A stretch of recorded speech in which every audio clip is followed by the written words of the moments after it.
Well, new mothers have a new guideline for sleep and exercise. It includes evidence-based recommendations for women in their first year after birth.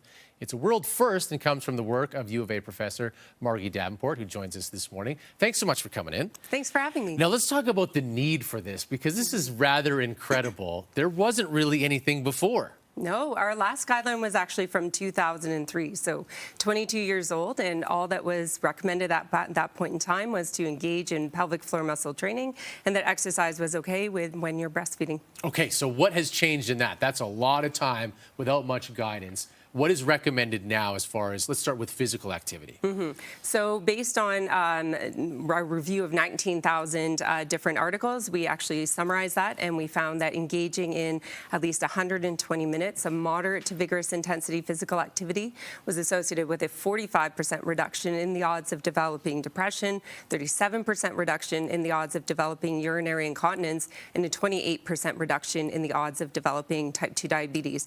Importantly, we were looking for any potential adverse outcomes. We didn't see any. There was no increased risk of injury, and infant growth and development was just fine. And so this is while you're pregnant leading up to childbirth or post-childbirth? So this is postpartum. So historically, women are told to not really do much of anything in the first 6 weeks. You get medical clearance at 6 weeks postpartum, and then you can go back and do pretty much whatever you want to at that point in time. But what our studies actually found is that early engagement and mobilization and activity actually helped with recovery and healing. So we encourage early mobilization soon after delivery. And as you feel that you're ready to start gradually resuming and rebuilding your foundations to gradually get up to that more moderate to vigorous intensity activity. Okay, now sleep is important at all times, but certainly in this situation is a priority for new moms. How does this work together with sleep? So sleep, when we surveyed all of our postpartum women, sleep came across as one of the most important things they wanted to know more about.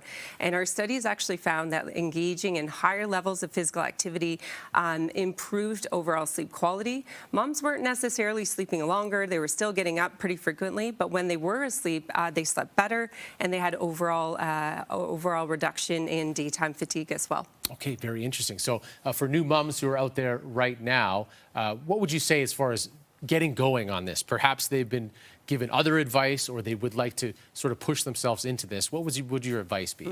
So the number one thing is that we do want to be screening for medical conditions where exercise may not be recommended. So we'd also developed a new tool called the Get Active Questionnaire Postpartum. It's designed to screen for those very few contraindications to exercise postpartum. After that, start off slow, gradually rebuild, and it should be progressive, individualized, and based on whatever symptoms that you're feeling. Why did we go so long without this before? I have no idea, but it's about time, and I'm so happy that it's out there. And how many studies did you go through?